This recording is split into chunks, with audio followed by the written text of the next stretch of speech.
We are on a series called The Most Beautiful Stories Ever Told, and we are still in the book of Genesis.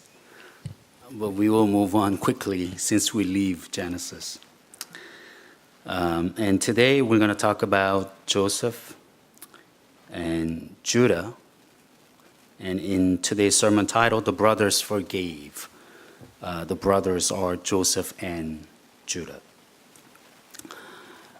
When his brothers came to Egypt to get some grain at the beginning of the 7-year famine, Joseph didn't reveal his identity to his brothers. Instead, he accused them of being spies and even threw them in jail for 3 days. And he kept on giving them a hard time. As we read from the whole biblical account, all his brothers and his father experienced great agony because of this. They got so worried. But Joseph had to bring Benjamin to Egypt because he wanted to see if any of his brothers has ever overcome the jealousy and hatred so prevalent in his family. Jacob, his father, never wanted 4 wives. Who would want 4 wives? 1 is enough. More than we can handle. He only wanted 1, Rachel, his true love. For all his life, even after he got married to 3 other women, Rachel remained his true love. Even after her death, Rachel remained his true love. And Jacob never wanted 12 sons. Who would want 12 sons? 원하시는 분 있으세요? We have 3 and they're a handful. He only needed 2, Joseph and Benjamin.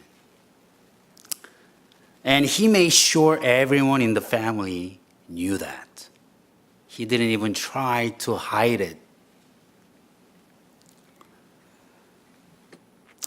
And Leah and Rachel always competed for Jacob's love and approval, with Rachel always winning and Leah always wanting.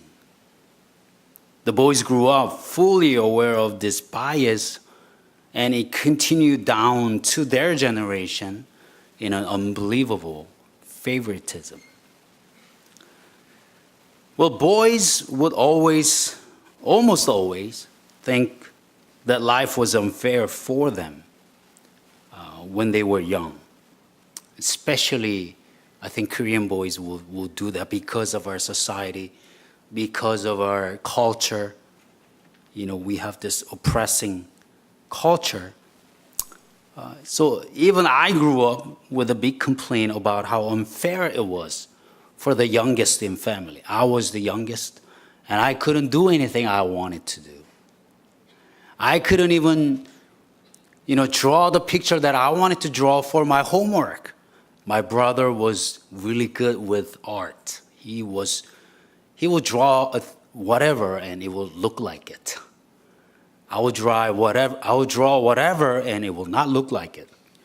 So he would always want to correct me. He will always get in the way and 비켜봐, 내가 해줄게. Right? I hated it. But my brother always complained to our parents that I'm so arrogant. I was so arrogant due to the lack of their discipline. 내가 얼마나 잘했는데.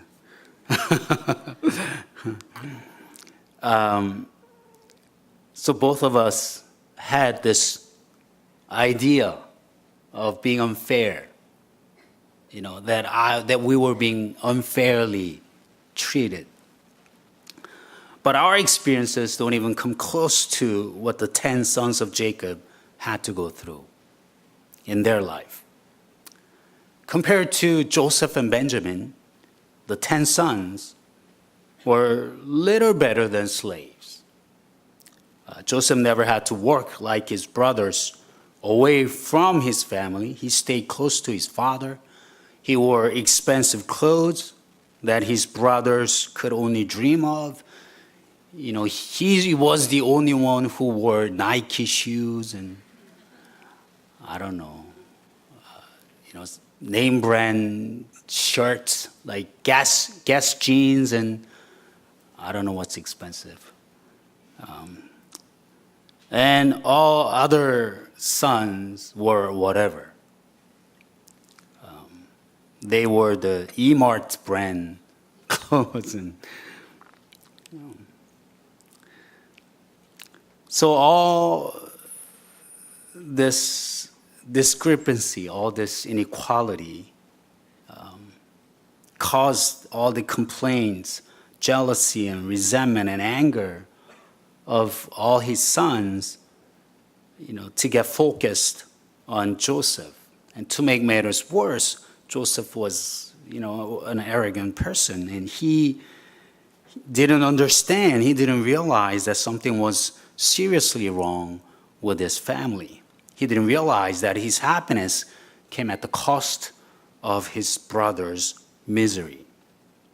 So his brothers hated him. They thought Joseph was the source of their unhappiness. They had to get rid of him. On that horrible day that Joseph almost died, it was Judah who suggested that they sell him. He didn't want to kill him, but he had no trouble selling him as a slave and lying to his father that a beast devoured his favorite son. So what Joseph was trying to do before revealing himself to his brothers was to recreate that scenario with Benjamin. He set up Benjamin as a thief and caught him red-handed with Joseph's silver cup being discovered in Benjamin's sack. So he threatened to make Benjamin his slave, just like his brother Joseph. Benjamin was now going to become a slave in Egypt. Joseph wanted to recreate that. And amazingly, it was again Judah who stepped up and offered himself to be the slave in Benjamin's place. This was Judah who hated Jacob's favoritism. He wanted to get rid of his father's beloved son. He didn't care what it meant to his father. He didn't care about Joseph's future. But now he understood his father's pain and sorrow. He could not let his father lose another beloved son. And he was going to stop that at whatever the cost. In the Genesis account, right after Joseph was sold into slavery, we're told that Judah left his brothers and went to live among the Canaanites. And I used to wonder why Judah's story was sandwiched into Joseph's story. Joseph's story was so fun. It was thrilling. Oh, what will happen? Oh my goodness, Joseph. Oh, I feel sorry for Joseph. Then this Judah story comes up, and it talks about having 3 sons and one dying, another one dying, and this weird story of this daughter-in-law sleeping with his father-in-law and having 2 sons. And what was the of this story? But it is very important to understand what's going on in Jacob's family. And in that, Judah plays a very important role. So he left his family and he went to live with the Canaanites. And maybe he could not face his father, who was in so much sorrow over the loss of his son. Maybe he was stricken with guilt it seems that Judah was having a very difficult time living with his family, so he left. And he got hitched up with a Canaanite lady and had 3 sons. They grew up and got married, which means Judah was away from his family for a long time, at least about 20 years, probably more. But as soon as his oldest son got married to Tamar, he died. And Judah didn't take it seriously, so he gave her his second son, and his second son died also, right after marrying Tamar. So now Judah became worried for his youngest son and refused to give him to her. And losing his 2 sons probably reminded him of his father, losing his beloved son, Joseph. He now understood what his father was feeling, being so protective of the last one remaining, Benjamin. He only had one remaining too. He lost 2 sons and he just had just one left. And that's what Jacob was feeling toward Benjamin. And he probably felt so sorry for selling Joseph into slavery and causing so much pain to his father. So after Tamar bore him 2 twin boys, Judah comes home. And when he came home, he was a changed man. Last night, as I was leaving church, it was way past midnight, I heard a woman singing the Lord's Prayer song in a beautiful voice. I think she sang the part like 대개 주의 나라 주의 권세. It was a beautiful voice, but it was past midnight and there was supposed to be nobody at the church. And I don't know if you were awake last night, it was pouring. The rain was pouring, it was so noisy.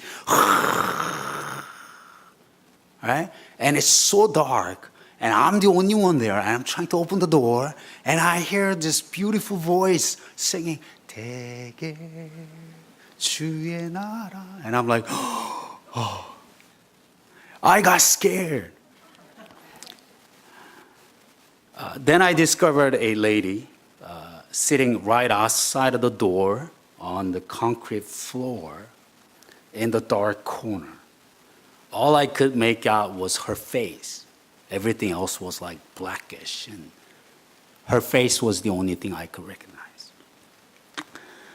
And I asked her, "What are you doing here?" And she couldn't answer me. And I wanted to get back home fast, get to sleep and get ready for today. So I told her, "Go home, 집에 가세요." And then I got to my car and I drove away. But driving away, I couldn't shake off the feeling, what are you doing? You're supposed to be a pastor. And there was a lady in the middle of the night singing a song in the dark. And she was alone and it was pouring and you left her there by herself. So I almost got home, but I turned my car around and I went back to church. And she didn't even recognize me. She was like, "Oh, were you the pastor that just left, or are you?" Anyway, to make the story short, she was in such a horrible situation in her life. She had a terrible husband who had been cheating on her from the very beginning of their marriage. And now she was scammed by a close friend, and she was in a huge debt. And she was working like crazy. And she just got off from work. She was like taking care of the sick people in the hospital. And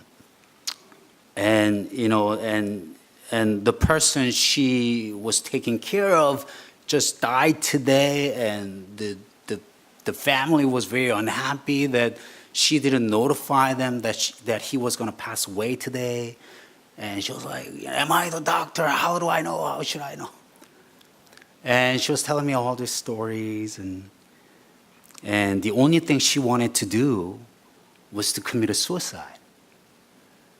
But she said, I can't even do that because of my children. When she said that, I was really relieved. I was really relieved. But I rarely run out of words to say. I have many experiences, counseling people, so I don't find it difficult to tell them, don't give up, there's hope, and all these kinds of things. But her situation was really, really bad, and the setting and the pouring of the rain and everything, I couldn't say anything to her. Her life was really, really difficult. And she's not alone. Even in my parish, I know several families who are going through a really difficult time because of some injustice that they encountered through someone who was very close to them. There are so much injustice in this world. Fathers, husbands, brothers, uncles, mothers, sisters, sons, daughters, friends, and strangers doing horrible things to people who are so close to them, to their sons, to their daughters, brothers, sisters, to their friends. And as we are wronged by other people, we need to remember that none of us are total victims. We hurt others as well. And as we gain more power and influence, who knows what we might do?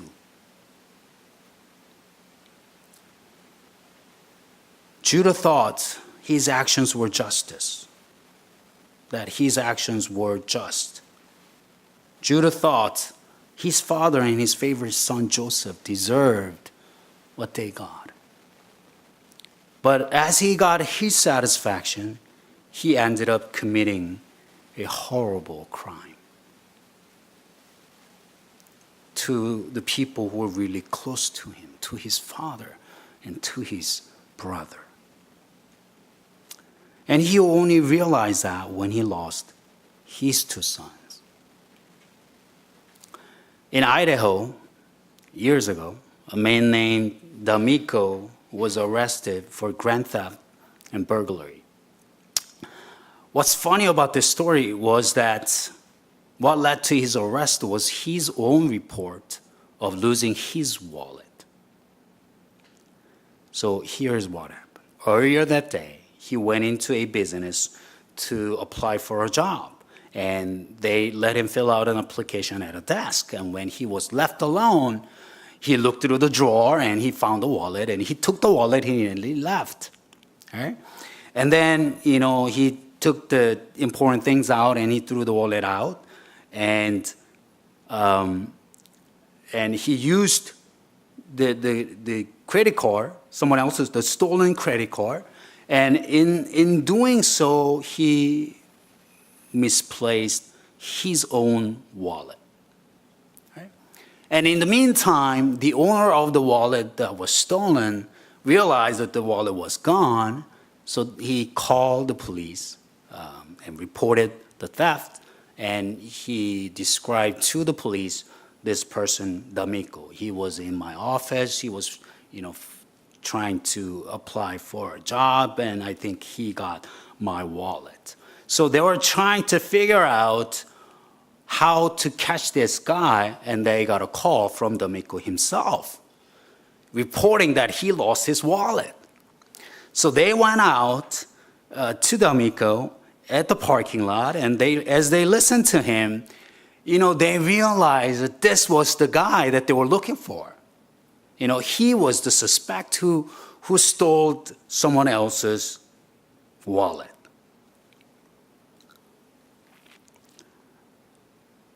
A couple hours ago, he stole someone else's wallet, and he had just used the stolen credit card to buy something very expensive.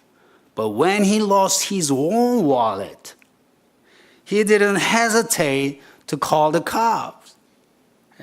Someone stole my wallet. And he got caught. I think he will serve like 10 to 15 years in jail for that. This guy was really foolish, but that's us. We are so keen to find other people's faults, but we fail to recognize our own wrongdoings. And as long as we keep focusing on other people's faults, forgiveness will be impossible. Jesus told us to take the speck out of our own eyes first before trying to take out a speck of sawdust from someone else's eyes. When we realize that we are no better than others, we can forgive and move on. As I cannot act as I'm supposed to all the time, right? I know what I'm supposed to do as a father. I know what I am supposed to do as a husband. But there are many times I cannot meet that expectation that I have of myself. And as I cannot do that, others cannot act as they are supposed to all the time. As I make compromises, others will make compromises. As I let down and hurt other people, others will let me down and hurt me. No one is perfect. No parents are perfect. My father, your father, our fathers, mothers, uncles, they are, no matter how much pain they have given you, they're also victims. They were children once. They were someone's sons and daughters once. When we realize that they are also victims as much as we are, we can forgive them and we can get set free from our resentment, jealousy, and hatred. Jacob made huge mistakes in his life. His family was falling apart. Imagine one of your child selling one of your other child. Can you imagine that? Has that happened to anyone here? 우리 집 애가 누굴 팔았어요. 우리 아들이 딸을 팔았어요. Anyone? No? Didn't happen, right? I mean, the family was falling apart. Everyone was fighting each other. And Jacob played a huge role to make that happen. He made a huge mistake. But would I do better if I was him? If I was forced to marry someone? No, if I was tricked to marry someone? If I thought I was marrying a person and then I ended up with another person that I really don't want? Would I be able to love them both equally?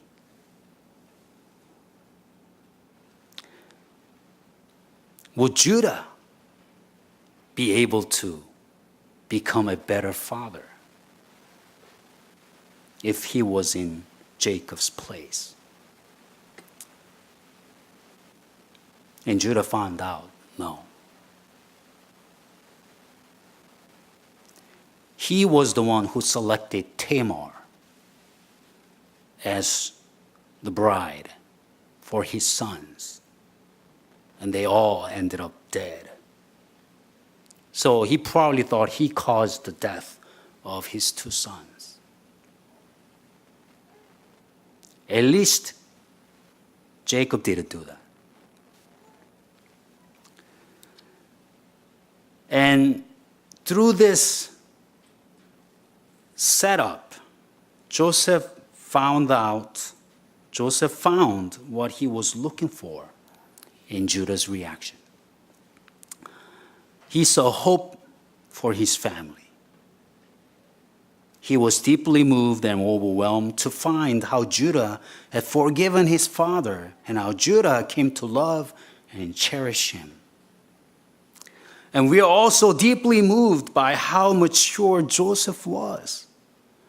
It is amazing how completely free Joseph was from his own pain and his brother's wrongdoings. I mean, that didn't even bother him at all. If I was in his place, I think I would be like, okay, don't get angry. Don't get angry. You forgave them.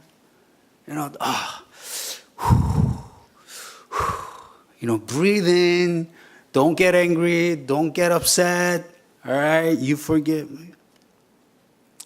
And I think I will be just worrying about that part. Will I be able to really forgive my brothers? Did I really forgive my brothers when I see them face to face? When I say to them, I am Joseph, the one you sold to slavery in Egypt. Would I be able to really forgive? I mean, did I really forgive them? Is there any anger left in there? I think I will be just focused on that. But Joseph didn't even worry about that. He's not worried about his pain at all. He's not worried about paying back. He's worried about the state of his family at the moment. Where are we now as a family? Has anyone moved on from the pain, from the jealousy? Is there hope for my family? And that's all he wanted to see. And he saw that in Judah. I can just imagine Joseph being so happy and being so moved in his heart to see Judah standing up for his little brother. Not because he loved his little brother Benjamin, but because he loved his father. And that's all he wanted. That's all he needed to see. It is amazing how completely free Joseph was from his own pain. And he was worried about his brother's pain. The pain that they received because they were not really loved by their father.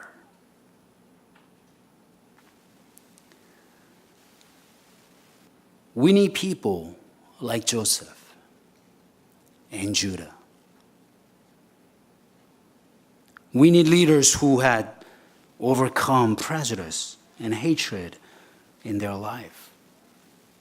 It is people like Joseph and Judah who can change the course of history. As long as we keep on accusing someone else, as long as we keep blaming those who have gone before us, as long as we're blaming our father or our mother or our grandparents for something that is happening to me, for the misery that I experienced, then there is no hope for future. I will be just continuing that cycle of getting hurt and hurting others. Of getting hurt and hurting others.